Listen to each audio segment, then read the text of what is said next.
well someone could do it in practice. Most people would choke. So really the skills you're referring to, what you're talking about, Mark, is actually staying focused. Let's say if price starts going back up. If it starts going back up, I'm going to get into buzz. Of throwing the ball, in our case, obviously, of trading or following it, and not being worried about blowing it, about the consequences of what could happen if this trade goes wrong. Exactly right. Just like what I'm going through right now. Trying to stay focused. Yeah, trying to stay focused on the process of this presentation and not blowing it. Are you joking with that? Anyway, with trading, we may have a technical method telling us what to do and giving us the potential to generate consistent results.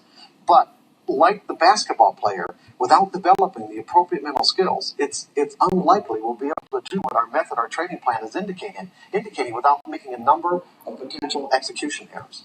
In other words, to stay positively focused on the process of trading by doing exactly what we need to do, when we need to do it, without hesitation, reservation, or fear. Okay.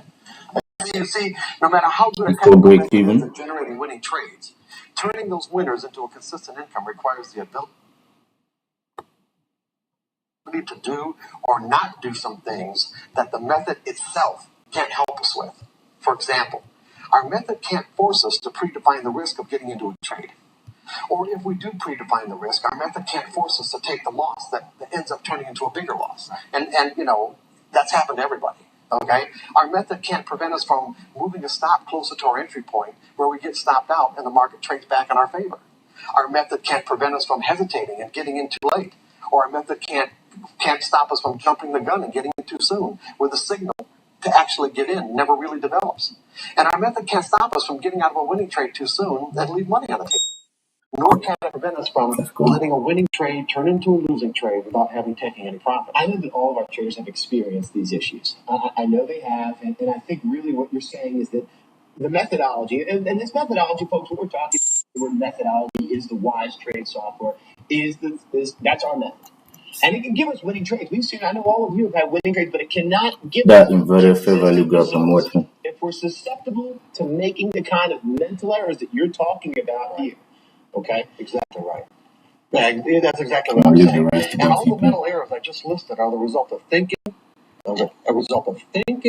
believing, or assuming that our technical method is telling us what's going to happen next on a trade-by-trade basis, and not understanding that technical methods aren't designed to do that.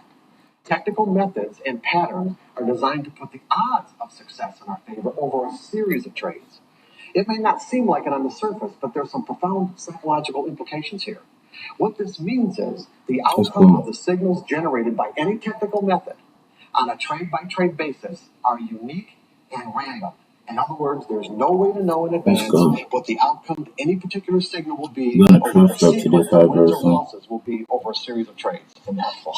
and I understand what you're saying. I think, we need to, first of all, know that many of our viewers out there are experiencing the same. Okay. Let's go. By accepting the randomness of these outcomes, they can produce consistent results. That's an odd concept. Yeah, that's exactly what I'm saying, Jerry. I know it's somewhat of a paradox to think that events that have a random outcome can produce a consistent result. But think about it. This is the principle that's been used by casinos for hundreds of years. Technical methods and patterns will give the individual trader the same kind of advantage the casino has over the individual player. If the trader can think about it from the proper perspective. On the other hand, if a trader who has generated his signal from a technical method hasn't learned to integrate this principle, this randomness principle, into his trading regimen, he will undoubtedly find that trading can be one of the most frustrating, if not exasperating, endeavors he's ever chosen to undertake. And I know there are a lot of viewers out there who may be experiencing frustration. In fact, I know there are definitely viewers who are experiencing frustration, but I'm sure if they're making the connection that the reason because they don't believe in this randomness principle where you can generate consistent returns by looking at the outcomes of their trades as random and unique. They have to be able to view that as random and unique. That's I think the big issue. No, I know, and that's why we're here explaining it right now. You see, the frustration comes from our expectations, from expecting something from our technical method it just can't do. Technical methods define and identify patterns in collective human behavior.